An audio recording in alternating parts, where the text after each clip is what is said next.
샬롬, 사랑하는 소망을 노래하는 교회 성도 여러분, 2021년도의 마지막 새 한날이 밝았습니다. 이제 내일이면 2022년도 새 한 해를 맞이하게 되는데, 여러분 계획하신 일들 올 한 해 많이 이루었나요? 새해가 되면 많은 것들을 계획하고 우선순위에 따라 또 각자가 소중히 여기는 것들을 꼭 이루기 위해서 결심하고 결단했을 텐데, 그 열매가 여러분 마음에 드시나요? 제가 어느 한 성도님 가정에 방문을 했는데요. 그 거실에 벽에 이렇게 쓰여 있더라고요. 10분 뒤와 10년 뒤를 동시에 생각하라. 참 멋진 말 아닙니까? 유명한 시간관리 및 인생관리 전문가 로타르 제이 자이브레트는 이런 명언을 남겼습니다. 비록 사용할 수 있는 시간이 10분밖에 안 되더라도 우선순위를 설정하라. 정말 중요한 이야기죠. 성경에도 보니까요, 에베소서 5장 16절 말씀에 세월을 아끼라. 왜요? 때가 악하기 때문이라고 말씀합니다. 소중한 하나님의 선물인 시간을 의미있게 잘 사용하라는 말씀이죠.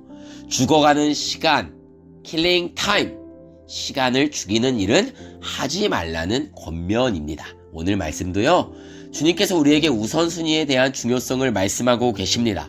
38절 말씀에 보니까 마르다라는 여인이 예수님을 자기 집으로 영접합니다. 대단한 사건 아닙니까? 온 인류의 구원자가 되시고 온 세상을 만드신 창조주께서 자신의 집으로 들어오시다니요. 엄청나게 놀라운 일이 아닐 수 없습니다.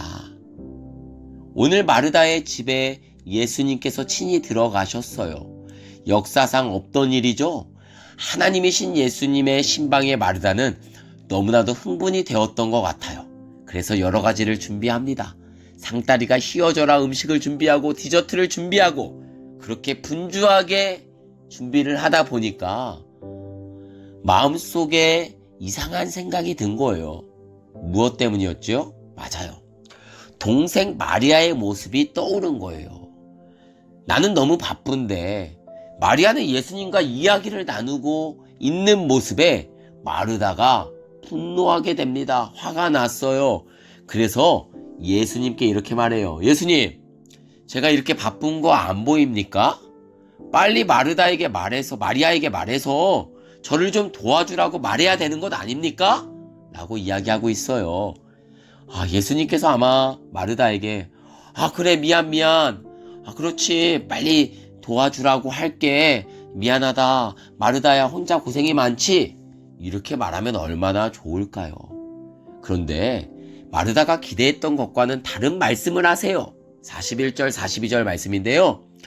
주께서 대답하여 이르시되 마르다야 내가 많은 일로 염려하고 근심하나 몇 가지만 하든지 혹은 한 가지만이라도 족하니라. 마리아는 이 좋은 편을 택하였으니 빼앗기지 아니하리라 하시니라. 많은 일로 분주한 마르다와 한 가지 좋은 것을 선택한 마리아를 비교해서 말씀하십니다. 여기서 좋은 것이란 헬라어 표현으로 말하면 최상급, the best 입니다.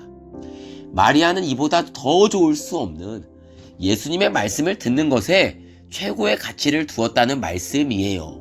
이 말씀을 통해 예수님은 우리에게 도전하십니다. 주님의 말씀을 듣는 것이 우리 인생에서 가장 중요한 우선순위라는 말씀을 하고 싶으신 것이죠. 우리 모두를 포함한 현대인들은 참 많이 바빠요.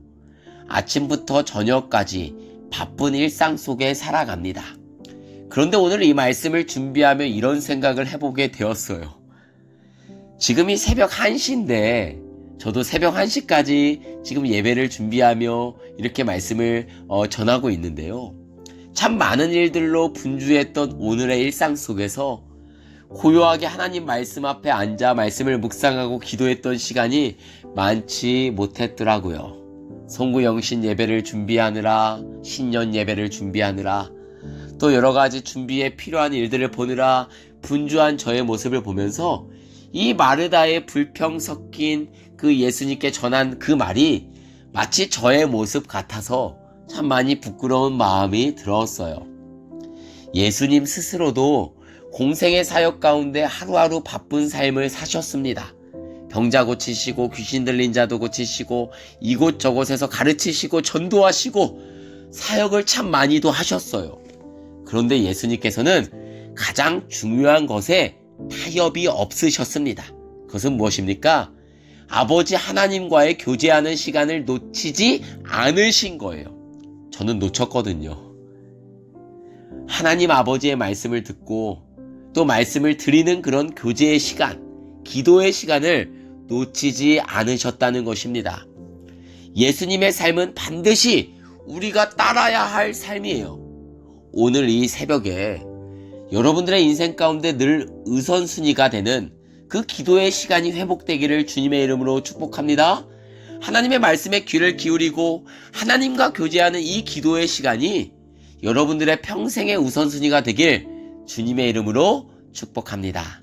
그러면 어떻게 기도할까요? 하나님과 교제를 나누는 시간이기 때문에 중요한 이 기도의 시간 어떻게 보내야 될까요? 어느 친구를 만났어요. 자기가 하고 싶은 말만 막 하고 가버리는 친구와는 관계 유지가 되지 않겠죠. 그렇기에 우리가 하나님과의 친밀한 교제의 시간인 기도에 무엇을 담는가는 너무나도 중요합니다. 주기도문은 정말 중요해요. 왜요? 예수님께서 직접 기도하신 내용을 담고 있기 때문이에요. 그래서 이 마르다와 마리아의 이야기 뒤에 예수님이 가르쳐주신 기도의 모범이 나오는 것입니다.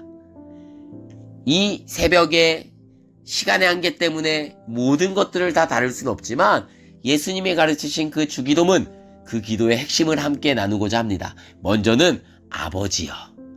예수님은 하나님을 아버지라고 부르셨어요. 친밀함의 표현입니다. 하나님은 어떤 아버지이십니까? 예수님께서는 우리가 친밀하게 하나님 아버지를 부르며 기도하기를 원하십니다. 아주 친한 친구를 만나듯 자주 그분 앞으로 나아가야 하겠죠. 그리고 이름이 거룩히 여김을 받으시오며 하나님 아버지의 이름은 가장 높임을 받으셔야만 합니다. 나와 교회를 통해 그분의 이름이 세상 가운데 높아질 때도 있고 때로는 세상의 조롱거리가 될 때도 있어요. 그렇기에 세상 가운데 아버지의 이름이 늘 영광을 받으시도록 저와 여러분이 오늘 하루의 삶이 참으로 중요하다는 것입니다. 그 다음은요, 나라가 임하시오며, 이것은 하나님의 왕권의 선포입니다. 그분의 통치하심을 원하는 기도예요.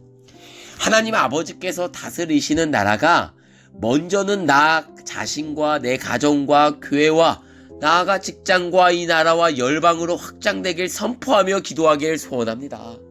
가장 중요한 것은요, 우리 자신이, 저와 여러분이 먼저 그분의 다스리심과 통치 가운데 들어가게 되길 주님의 이름으로 간절히 축원합니다. 11장 3절 말씀을 보니까요, 우리에게 날마다 일용할 양식을 주시옵고 라고 이야기합니다. 마태복음에 보면 한 단어를 추가해요. 바로 오늘. 이 말씀의 의미가 무엇일까요? 나의 삶의 오늘 하루, 그리고 날마다 하나님의 도우심이 없이는 살아갈 수 없는 존재임을 기억하는 것입니다. 물질이 적어서 걱정과 염려를 하는 인생이 아니고 물질이 많아서 그 물질로 안정감을 누리며 사는 삶이 아닙니다. 전적으로요, 날마다 오늘 하루 하나님을 의지하지 않으면 살아갈 수 없는 존재가 바로 나임을 철저히 인정하며 고백하며 살아가는 여러분이 되기를 축복합니다. 병원 신방을 가서 수백만 원의 입원비를 내고 좋은 병실에 있지만 먹고 싶은 음식 한번 삼킬 수 없는 환자를 본 적이 있어요. 우리 삶의 유일한 의지의 대상은요, 우리 하나님 아버지 한 분이십니다. 루터는 이것을 더 확장하여 기도하게 해요. 나뿐이 아니라 나라와 민족으로 확장시킵니다. 경제가 활성화될 것을 위해 취업률이 높아져 굶는 자가 없어지기를 원하는 기도, 개인이 날마다의 양식을 착취당하는 일이 없도록 정의와 공의가 강물처럼 흐르는 나라가 될 수 있도록 기도하는 저와 여러분이 되기를 주님의 이름으로 축복합니다. 그리고 4절 말씀에 보니까요, 우리가 우리에게 죄 지은 모든 사람을 용서하오니예요. 이 기도는요, 하나님 앞에 나올 때 용서라는 것이 필수라는 거예요. 타인을 용서하지 못하는데 늘 죄를 짓고 살아가는 나를 용서해 달라고 하는 것은 위선입니다. 따라서 우리는 늘 용서하는 삶을 살아야 합니다. 우리가 더 큰 용서를 받았기에 또한 우리는 용서하는 삶을 살아야 되는 거예요. 마지막이 무엇일까요? 우리를 시험에 들게 하지 마시옵시고. 우리로 시험에 들지 않게 원어의 의미를 보면요, 유혹에 끌려가지 않게 해달라는 기도입니다. 우리 주변에는 늘 유혹하는 환경이 있어요. 그러나 그 유혹에 사로잡히지 않게 해달라고 기도하는 것이죠. 성적인 것이든 돈이든 권력이든 무엇이든 과도한 소유에 대한 탐심을 물리치는 기도입니다. 우리는 늘 우리에게 주신 것에 감사하며 베풀어 주신 은혜에 도움이 필요한 사람들에게 흘려보내야 됩니다. 저와 여러분 모두가 그런 삶을 살아가기를 간절한 마음으로 축복합니다. 우리 삶의 유일한 우선순위는 오직 하나님이십니다. 여러분 모두 하나님 아버지께로 나아가 그리스도 안에서 성령님과 함께 교제를 나누는 기도의 시간, 말씀을 묵상하는 시간을 놓치지 않기를 소망합니다. 2021년도 마지막 한 날, 2022년도를 준비할 수 있는 그 마지막 한 날이 기도 가운데 말씀 가운데 하나님과 교제하며 드려지는 시간으로 보내는 것은 어떠할까요? 사랑하는 성도 여러분, 모두 예수님처럼 세상 가운데 사단의 나라를 무너뜨리고 하나님 나라를 더욱 확장해 가는데 귀하게 쓰임받기를 진심으로 축원드립니다. 아멘.